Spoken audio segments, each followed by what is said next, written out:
Would you like to accelerate your career and reach your full potential in just minutes a day? Welcome to the LEADx Show with New York Times best-selling author and Inc. 500 entrepreneur, Kevin Cruz. Hey everyone, Kevin Cruz here. Welcome to the LEADx Leadership Show. Welcome back to the LEADx Leadership Show. We are once again going to help you to get a little bit better. We're going to help you to be viewed as a hypo, not a hippo, a hypo, a high potential, of course. In just a minute, you'll hear a great conversation about how to coach others and other topics from someone who created the leadership development program at Microsoft, and he personally worked with Bill Gates. First, I hope you'll remember, if you want to master the 2 R's of management, I call it the 2 R's, results and retention. You need to get those hard business results and you need to retain your great talented team members.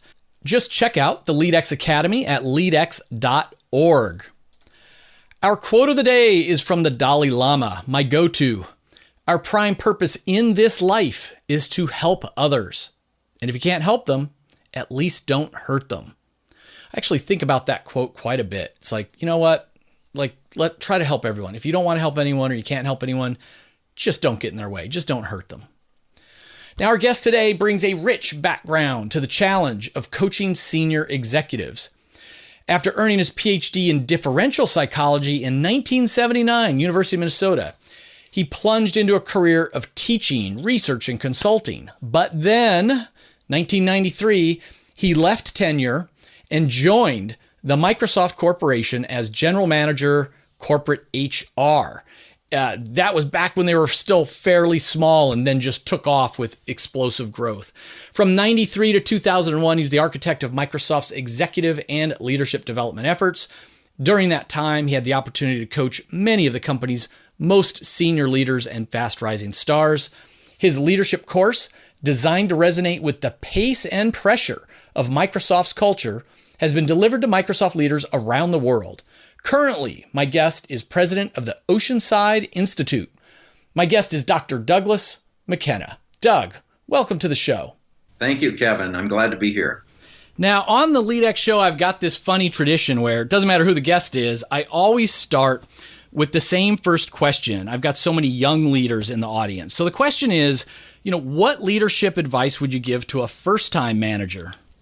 It's funny, when as I've thought about this question, I realize I have a soft spot in my heart for first-time managers, and for a variety of reasons, but primarily because I was a professor and consultant for 15 years in a business school before I actually decided to become a manager. So I went from managing this unmanageable one person to managing 300 people overnight. And the number of lessons that I was taught because of my deficiencies at Microsoft it's too much to get into here, but there is a point behind it. And maybe this will be my first bit of advice. You really must, as a new manager, spend a significant portion of time investigating the context within which you're working. If you don't understand what your group, the group that you're going to lead, is expected to deliver to the organization's mission, to its strategy, and you don't know how business gets done, how work actually gets done in that particular organization, I think there are so many failures that I see because people just don't take time to learn and investigate the context within which they're working. That said, let's see, if I were to give you one bit for a new leader, here's what it would be. Don't smile till Christmas. What does that mean? Well, elementary school teachers use this one. If you, for example, you're welcoming a group of first graders into your classroom for the first time, and it's all hugs and love and fondness and affection and nurturing, when the first time comes where you have to correct that child, you've put yourself in a position where they're not expecting that. They're not expecting you to be focused on, oh, you mean this is about reading, or this is about arithmetic, or this is about what it is we're trying to produce. It's more about our feelings for each other. And I think first-time leaders often confuse the absolute importance of building relationships with putting relationships first and results second. Yeah. We're in these leadership jobs to contribute to the organization and its mission and its strategy. That's why we're all here. So let's keep that in mind. And let's not get caught up in a bunch of feeling-oriented, teamy even stuff before we settle on the fact that this is our primary purpose, to produce these results for the organization. Yeah. So don't smile till Christmas means keep your feelings and your affection for people in check. That comes, and it comes in a great, rewarding way when you can accomplish something together. Right. So that would be one. Would you like another? Please, yeah. Would you like to hear another? I'm all ears. Okay.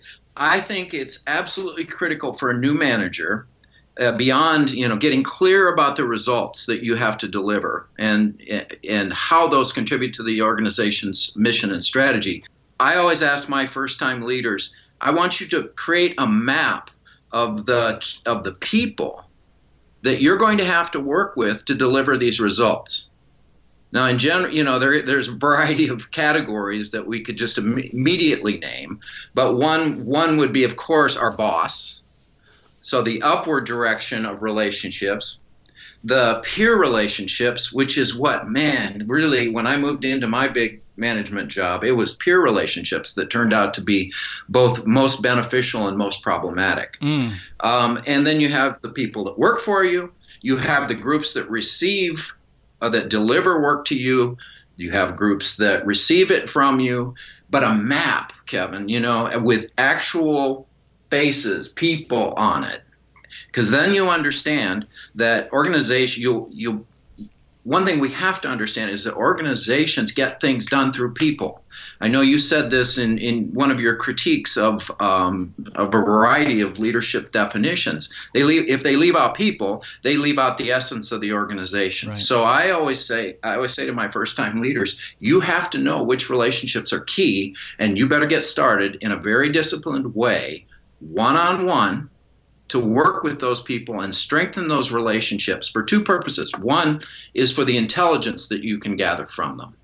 They have a different perspective than you do, whether it's up, down, sideways, inside out, or outside. They have something you can't see. It's incredibly valuable to you in that way. Secondly, when you go to them and need something, you're not just flying in out of the blue. Yeah. This is you're building. You've already built a relationship, and the mutual expectation that we're going to support each other. So building this map out and really seeing what is my people relationship system challenge here, and how am I going to, in a disciplined way, get to each of these people and build and maintain a working relationship. That would be another one. What I really liked about this last part is the way you emphasized, put some faces to it, because there could be people listening to this and be like, well, I just look at my org chart and I can see my map, right? That's the org chart. And it's not, because, well, first of all, most of us, we look at the org chart and we want to know who's above us and how big's our span of control. How powerful am I? What's my downline? And you're talking about that those peer relationships can be the most important to you in many ways.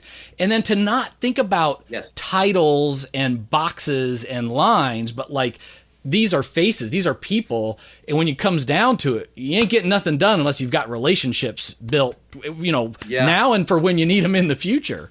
That's so true. And, I love the way you've picked out this faces thing. When I work with large groups, sometimes, and we have them map out a particular situation, individuals map out a particular situation that they're struggling with. They'll often come back and say, well, we're having trouble with the marketing group, or we're having trouble with finance. And I say, who? Yeah. Name them to yourself. Who is this person you're having problems with? Because we don't build relationships to groups. We build relationships to people. Love it. So that's why I'm pleased that you picked up on that face idea. Now, you got another one, right? Yeah, I got another one. All right. What's another one? This one is pretty simple. Make your boss successful. Make your peers successful. Make your direct reports successful. And to the extent that you can take yourself out of the equation, Mm. the main hindrances I find, the main speed bump, the things that cause speed bumps and roadblocks for leaders are two things: self-protection and self-promotion.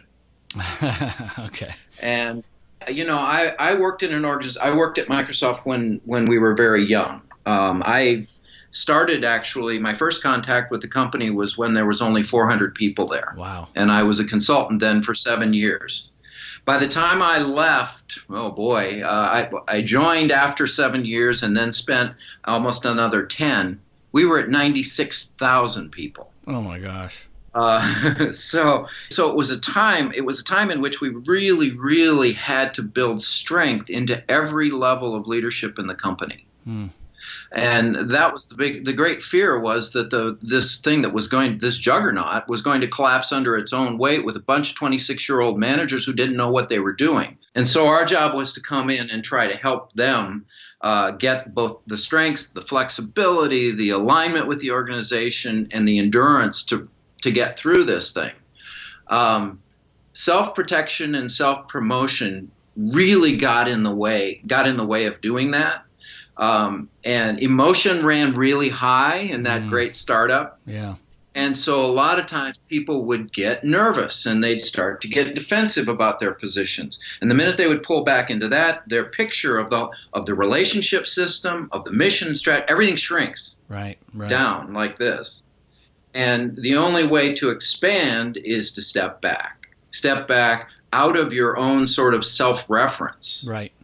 How do I see this? How do I see what's going on without constantly referring back to, well, is this good for me? Right. Or do I really want to do this? We're not in organizations to do the things we want to do. We're there to do the things that the organization needs. And I think self-protection and self-promotion just get in the way of that every time. Yeah. Great advice. Now, Doug, I'm going to come back in a minute to your time at Microsoft. But, I originally discovered your work and reached out to you as I was starting to do more homework and think a little bit more rigorously about coaching, both how do the best executive coaches do it, and related, how can effective managers, effective leaders bring a coaching style, into their daily management? And there's a kind of a classic definition of coaching from Sir John Whitmore, many people are familiar with. He said, coaching is unlocking people's potential to maximize their own performance. It is helping them to learn rather than to teach them. So how would you describe yourself, the difference between traditional training, I'm going to train people how to do things, versus how to coach them? Mm-hmm. We are doing training right now, because what we're talking about are ideas. We're talking about trying to articulate what we know about leadership in a way that will be digestible and useful to a general audience of those who are in this kind of a challenge, a work challenge. Coaching is about now. Training is about when. Doing press interviews was something I had to do a lot in my last job, and I needed to know some general principles about how to do that and how to do it well. But with a media coach or a press coach, I would go to that person and say, "Here's the interview that's coming up. We're in the midst of this giant antitrust thing. What's the best approach here for me to take, both in terms of what I'm going to say and how I'm going to answer questions, which is content, but also how do I want to represent my company?" Right. So coaching was about the situation, whereas teaching is directed at teaching a specific knowledge that may come up at some point, is likely to come up in the future. I think training is incredibly valuable. What I love about coaching, though, is it's customized to the situation and capabilities of the individual. So my approach to coaching gives primary respect to the circumstances or situations that a manager or a leader finds him or herself in. We start there. So my coachees, for example, it's a funny word, the people I coach are asked to come to me when we meet. Let's say we meet every week or we're meeting every 2 weeks on some sort of regular pulse-like schedule. That's quite important, as it turns out. I ask them to bring something I learned from Gary Latham way back in the beginning called critical incidents. I have people write down before they come to coaching 1 or 2 situations that are keeping them up at night. And that's right where we start. We don't have some sort of abstract, idealistic teaching that I'm trying to do or advice that I'm trying to give them. I want to know what problem are they facing? How are they handling it now? How's it working out? And my job as a coach, just as I'm taking jazz piano as a beginner right now, and I have a teacher, and my teacher is so great because he comes in, each week I play, and he isn't looking for, he'll say, well, that's good. You've made progress there. And so he'll encourage me in that way. But his great value is in pinpointing those things that I'm doing that are limiting my performance at this point in time, whether they're kinesthetic, mental, even emotional. What, am I afraid to play right now? And I, as a leadership coach, my job is to listen to the theory of the situation. The theory of the situation is your way. Let's say I'm working with you, Kevin. It's your way of thinking about the problem you're in. And what I bring is the ability to step back. I'm not emotionally involved in it. Right. As you are. So I can see a little bit more. And where can this insight that I might have on a pattern that you're missing, where can that come in? And can I reveal that to you in a way that you say, yeah, I haven't been looking at it that way. Or maybe there's another person through whom I could approach this difficult peer. Right. So you step back, but I believe that coaching is primarily not about your strengths, which is a very popular way to go. Coaching for expertise, coaching for I believe for leadership expertise is primarily focused around performance limiters, those things that are preventing you from going to the next level. And I have to do that in a very tailored way with the individual in their situation. Now, another thought just occurred to me about the difference between training and coaching, which is that if you have a good training program, you have a curriculum that you're teaching to. The curriculum that we coach to are the natural situations that are occurring in the course of a job. We know that most learning occurs on the job, but it doesn't happen automatically. We know from the research on expertise by great scientists like Anders Ericsson.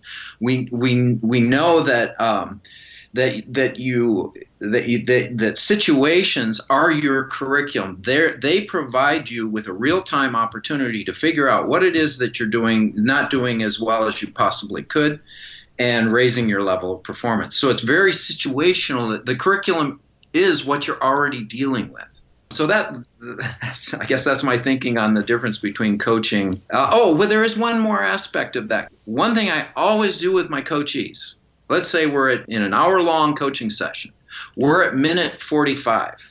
What I'm thinking about is I've got to help this person see what's coming up in the next week where they can take whatever it is, the weakness that we spotted in our conversation, and practice a different approach. So we use our curriculum, the curriculum of situations not only tells us what we've got to work on, but it tells us where to go to practice. So if I'm working on trying to control my reactivity to a particular peer, I had several. My question as coached would be, do you have a meeting coming up? Look at your calendar. So I have them get their calendar out and say, when are you going to have an opportunity to practice this new way of thinking or this new way of acting within the curriculum of the situations that you're facing? I tell some of my leaders that situations are sacred. Those are the key. That's where you're really going to learn about how to get better.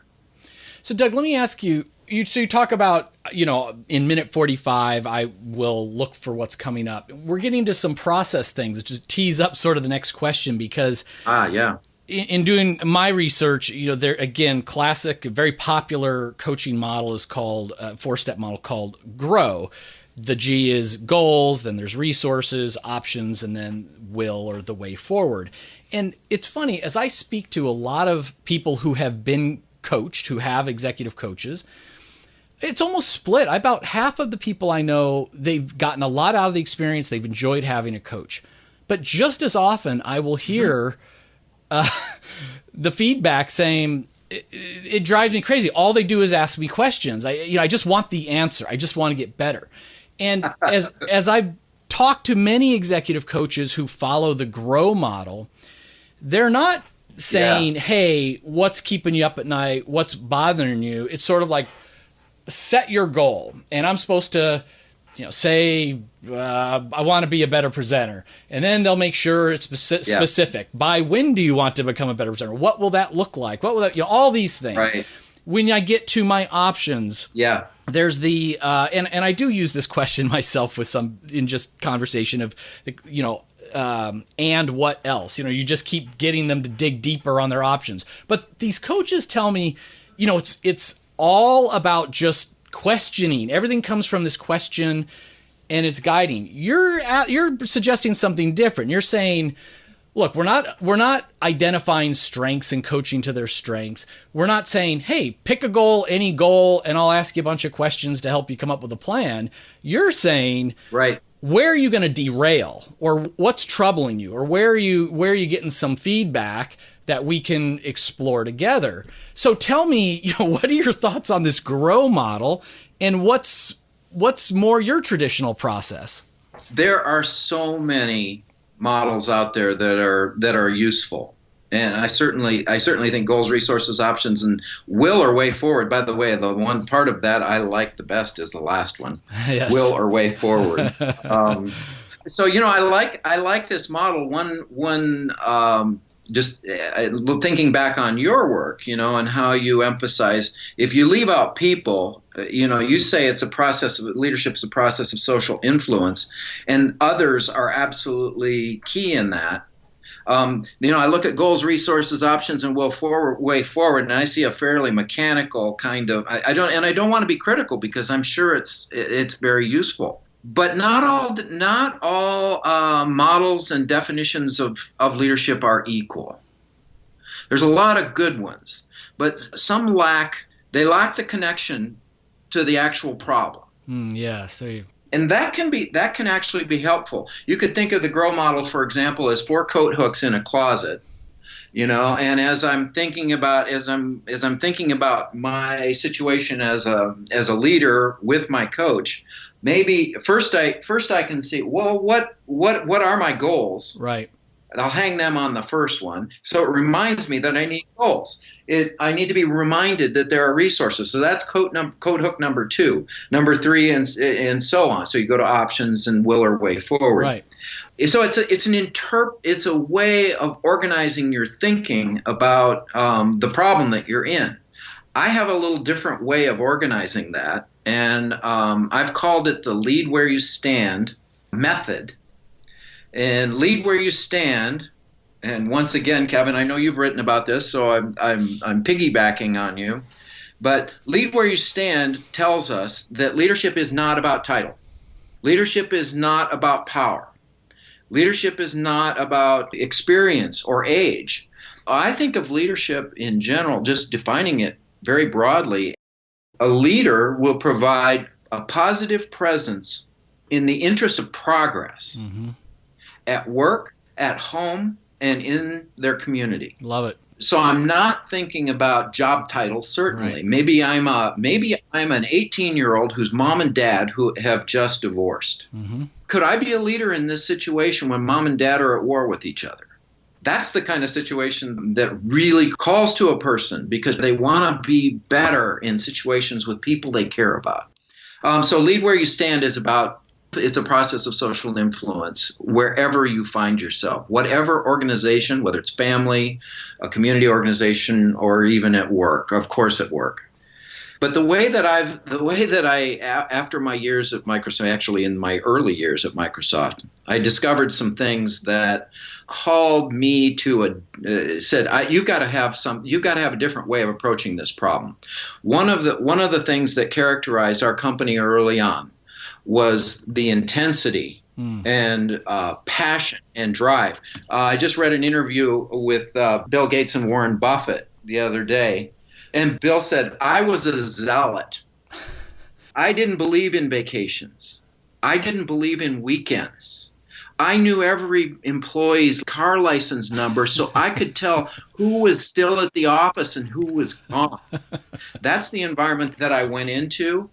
I loved Microsoft people. I'm a psychologist, I'm not a technologist, but I loved those people. They were so smart, they were so driven, and they were determined to make a difference in the world.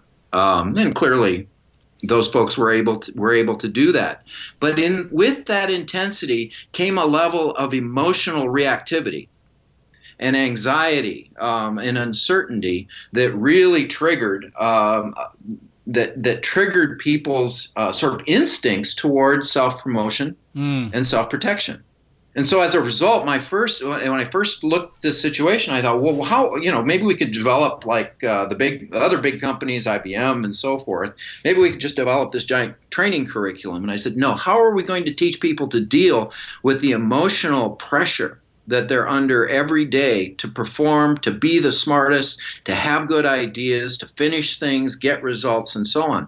So the first step in the Lead Where You Stand method that I created and we taught to probably 10,000 managers across the world at Microsoft. The first thing you have to do as a leader, these are my four quote hooks. Right. Okay. Summon your composure. In any situation in which you find yourself, you have to be able to call upon your own emotional equanimity. It's like in the airplane, when they tell you to put on your own oxygen mask first, right, before you start trying to help the baby or the guy next to you. Right. Summon your composure, calm down, and there's a variety of ways in which we do that. But a lot of folks, when they think about composure, think about calming the body down. The way I approach it is you can calm your mind down if you can step out of your own little egocentric space and expand your view of what's actually going on. It's a way of stepping back intellectually, and kind of like, let's say that you were right on the field with our Seahawks or our Eagles. Right. Thank you. Is standing there right with Pete Carroll in right, and being so engaged and so involved that you really can't see the bigger picture. Go to the press box. Get a different seat, and you get a different view, because that broader perspective will invariably calm you down. Einstein used to say, ask a good question. And I would add to that, ask a good, honest question, not a rhetorical question where you think you already know the answer. Right. But that allows you to step back. So the first step in that method is summon your composure. The second one is we need to know what we are going to stand on. So lead where you stand. You've got to know what you're going to stand on, which I think of as your convictions. So the first C word is summon your composure. The second one is surface your convictions. Dig them out. Remember what you're here for and who you want to be as a leader. What kind of a leader do you want to be? It's so easy to lose track of that when you're in a 4 o'clock meeting and you're tired and fatigued and you get into a debate about some kind of argument. Yeah. Surface your convictions, remembering your convictions. The third one is to strengthen your connections. I studied family systems theory for 8 years. And I continue to do it. And my mentor there was a man named Murray Bowen. And Murray Bowen was the pioneer, and he actually was the first one to use the word family therapy. And Bowen used to say, fix the relationships and almost all the other problems will go away. I have a young coaching client who I've worked with now for 10 years. And as I look back across, he's moved from a lab manager all the way up to a general manager now. And one of the things that I see that has made such a difference to him is now he goes into every situation thinking about the relationship system. Who do I have a relationship with? Who I do not? Who am I and how am I connected? And who does this person have a relationship to? And how do I interact with that? So strengthening your connections is the third step. Summon your composure, surface your convictions, strengthen your connections. And then the fourth one is call on your courage. That's in the GROW model, isn't it? The will or way forward. But the unique thing about, I think I have learned about at Microsoft and through the course of my career, is that courage is not a one-time thing. Courage is not an impulse. It's not a flyby. It's not a one-time thing. It's not a quick fix. It's committing yourself to a process of courageous steps and persevering with your mind open. This is the tricky part. You've got to keep your mind open so that your response to the situation as you're beginning to you move into action is one where you can adjust and adapt as opposed to just bang through. So those are the four. Let me ask you some questions. This is great stuff. So now I'm thinking about, let's start with composure. As I think about many leaders I've worked with, many managers I've worked with, I've reported to some leaders who were, they had like ice water in their veins. Can't make payroll in 3 days. This merger is blowing up, whatever. Like, you couldn't tell if they were having a good day or a bad day. It was just even keel. I've known others who were screaming red in the face, who would break down in tears, who would, very emotional. And part of me thinks, okay, this is just personality, negative emotion or neuroticism on the old 5-factor personality scale. Some people are going to be more reactive to stress than others. Yeah, absolutely. But then I will say that when I think about how I was as a boss in my 20s versus how I am at the ripe old age of 50, I have learned and I have changed over the years where I'm less reactive, more composed. I used to be very, I didn't realize it was about self-preservation at the time, but I was very reacting to what was going on to me. Now it's almost like I see a game or a puzzle. It's that higher than the press box. I'm like in the blimp. Yeah. So how much is personality and how much can we change and learn to, regather our composure, especially during these stressful times? Yeah. Let's start with the idea of personality or temperament. We know that that developmental psychologists can actually discern differences between children in the hospital when they're as soon as they're born. Wow. In terms of their sort of emotional reactivity. So your temperament does set you up in a way to be more or less reactive. The second thing that affects that level of reactivity that you are dealing with in yourself is the level of sort of emotional response, reactivity, to use that, in your family of origin. So if your family is constantly dealing with drama, right, you feel like you're more alive when there's more drama. Right. And then there are other folks. I think about a woman named Patty Stonecipher, who was one of our great leaders. She's the president now of Martha's Table down in Washington, D.C. She was CEO of the Gates Foundation for a while. She's just amazing. She grew up in a family of lawyers, and they would sit at the dinner table and debate. And she could do that under incredible, harsh sort of interrogation. It was one of the reasons she did really well at Microsoft, because Bill Gates and Steve Ballmer were masters at knocking you off your feet a little bit to make sure that your ideas were sound. That said, so there are differences. There are absolutely differences in people's sort of the level of emotion they experience day to day and how much they actually need to feel that tension and friction, to feel like, this is normal for me. This is okay.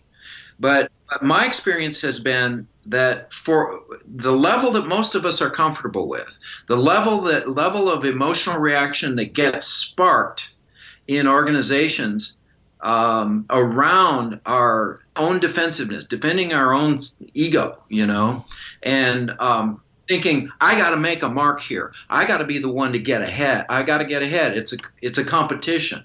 Those reactions, that drama, it can be such a tremendous time and energy waster in organizations. Right. But you painted the picture too of two leaders, one who's very calm, the guy in the blimp up here, ice in his veins or her veins, right, and the screamer. Right. I've both worked with screamers and with those who seem to have ice in their veins. And the question comes back to, who is this person that's doing the screaming or this very, very calm, detached analytical approach?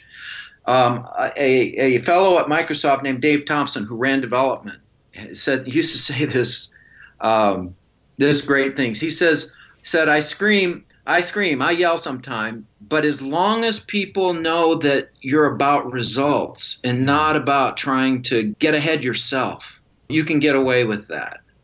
I think it's dangerous. I would have to have a little debate with my friend Dave, because once you light up that emotion, actually the way the brain works, you light up the emotion and your ability to step out of that becomes much more difficult. And what happens is that the emotions begin to they take your big brain hostage, and you start inventing reasons, really rational. And when you deal with people who have IQs of 180 to 200, they can come up with some really good reasons for doing some really bad things. Right. So that's the first half. The first half is there are individual differences that we come to this with, but I do believe that leaders have a responsibility to be steady. Mm-hmm. They have to steady things for other people. Otherwise, the whole foundation on which we're working begins to shake, and people get uncertain. When they get uncertain, they get anxious. When they get anxious, they get more emotionally reactive, and their big brains start serving their emotions. The second half of it, though, is, can we learn? Can we do better around composure? And the answer is absolutely. But we have to do it in a way that most of us are not particularly comfortable with. You may remember, I don't know, you took piano as a kid, but practicing for that 30 minutes a day was a real pain, because it kept me from getting outside and playing baseball or whatever. We know that to get better at something as complicated as composure takes practice. That ability comes to us as we practice in an incremental and iterative way. It's like we have to learn, we have to practice and get feedback over and over and over again. And, both organizations and people often lack the patience to work in that way. Stepping back, there is a great literature now on how elite performers develop their expertise. And this is the way they do it. They do it through what's called deliberate practice. Mm-hmm. You don't have an experience and learn from it automatically. Right. We have to reflect on it. We have to often have help in understanding it, which is where a coach can come in, or a mentor. And we've got to get out and try again, over and over and over again. Regularity of practice is essential. So if I were working with you on your composure, we'd be looking for a meeting this week, or maybe tomorrow, right, where you've locked up perhaps with a peer. Right. Or that you're going to get exercised about this particular policy issue, and you're going to get into an argument about it, and you're going to probably get hot. What am I going to do when I feel that coming? Right. When I know that that's a situation where I'm likely to go off emotionally, how am I going to hold my equanimity and my composure? What am I going to think differently? How am I going to recognize the feeling? And what will I do differently in that situation? And I'll just try it. I may not be perfectly successful, but if we're building in an incremental and iterative way, I know I'm going to have another chance. But let's get started. Let's do it tomorrow. I love that. Yeah, to think ahead to what will the triggering situation be, and let's use that as practice. Let's talk it through. Let's develop those strategies, and then we're going to practice it when the time comes. Doug, with your talk about a couple times now about practicing piano and that example reminds me of my friend Robert, who told me there's only 2 times he ever made his mom cry. And the first was when he told her as a kid that he wanted to quit piano. And the second time was when he told her as an adult he was going to become a professional pianist. So she cried both times. That's wonderful. That's a good one. So I've got one sort of just question, riffing off of what we've said. I was thinking about your experience at Microsoft and your model and about composure. And I have run into people when I talk about wholehearted leadership or compassionate leadership or servant leadership, and they say, who do we admire as the business leaders, of recent time? Bill Gates, Steve Jobs, Ballmer, if you want to throw another Microsoft person in. Yep. Even more recently, as we're hearing stories about Bezos at Amazon, Musk even isn't necessarily the most warm and fuzzy person. And they'll say, all those guys were jerks. They were mean to people. They were the screamers. They were totally unreasonable. All this kind of stuff worked out well for them. Why do I need to be composed? Why do I need to think about, other people's feelings?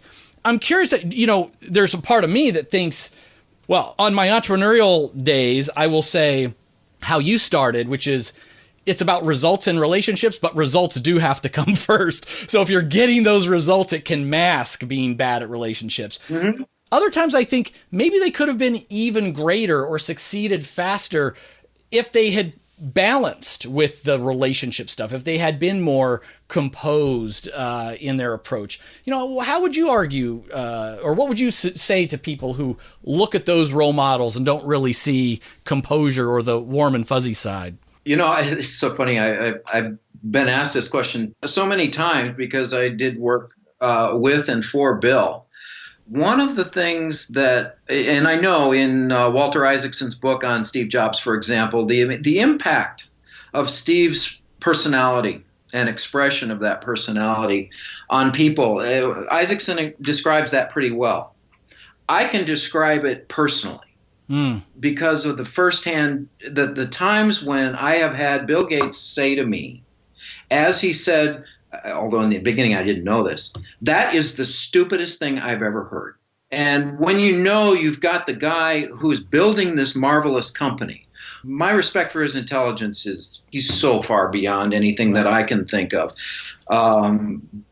He was just intellectually so sharp, and his intention was always to get the best idea out of his people. But to get the best idea, I would have to say that Bill was harsh, bordering on brutal. Right.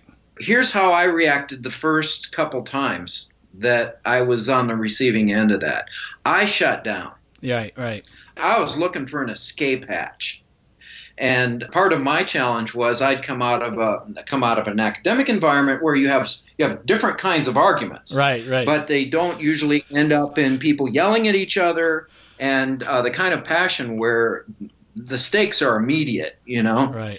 But I shut down, Kevin. In the back of my mind, I knew my arguments for what it was I was proposing to do, but he was so quick and undermined them. And so my self-defense just rose right to the fore. To the extent, that's one thing. The reaction of smart, capable people to your outbursts is not good. Usually, they're going to get fearful, which means they're going to shrink back into themselves a bit. Their perspective is not going to be anywhere near as broad as yours. The best thing you can do at that point is just tell them, just do it. Don't think about it. Just do it. That's a terrible thing to do to people. Yeah, sure, sure. So there's this immediate effect of this behavior on the person that you're trying to work with and motivate, which is negative.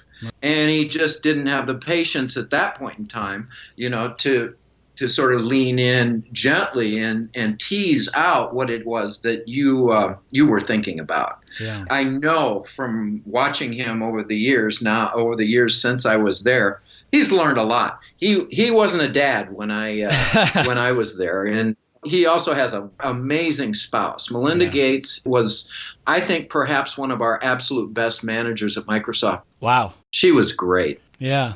And people have said similar things about Steve Jobs. Like, he mellowed over time. When he came back to Apple, he was a different leader than early. And maybe some of the more horrific stories we hear out of Silicon Valley these days, a lot of these entrepreneurial founders are 20-something years old, never managed anybody before, and are making mistakes, and maybe they'll mellow, in the decades ahead as well. Yeah. And you used the word mellow. I try to think really carefully about how does our experience affect our disposition, the sort of what we bring to a situation. And, certainly we mellow with experience, but the research is really, really clear. We don't necessarily get better just by having experiences.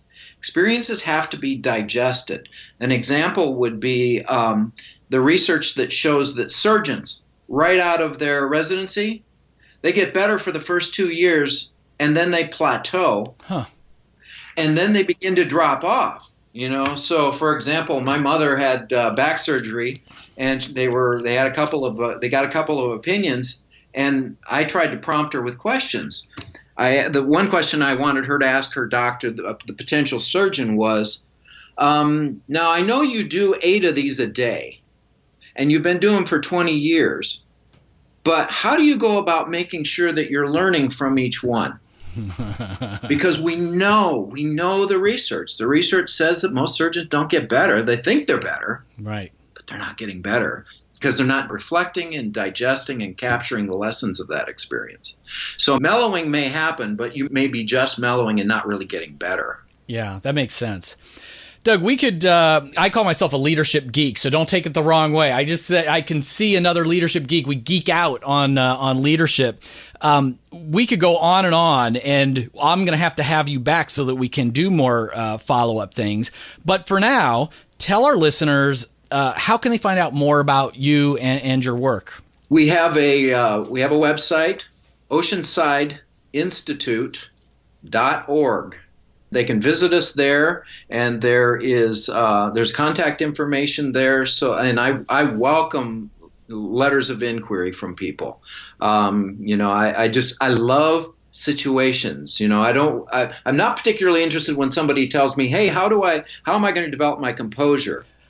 I'm more interested when they say, I've got a peer who just soundproofed his office over the weekend on his own dime so that he could yell at his people in the office without anybody hearing. That's a real situation. That was a real situation.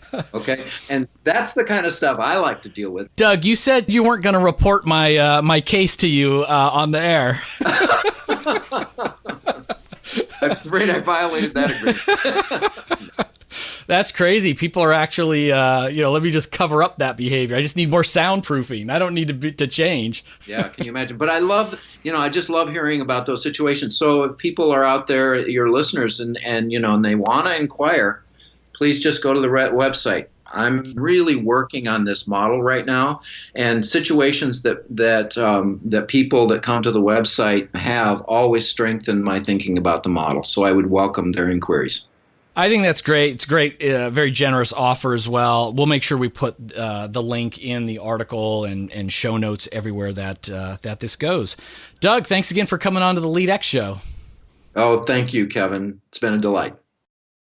LEADx Nation, if you like this podcast, I hope you leave a rating or a review on iTunes or Stitcher or wherever you listen. I also hope you'll go to leadx.org, O-R-G, sign up for the 3-day free trial of the LEADx Academy. It's the most affordable and effective online learning, downloadable tools, webinar archive, and executive book summaries for managers, leaders, and those who want to get ahead.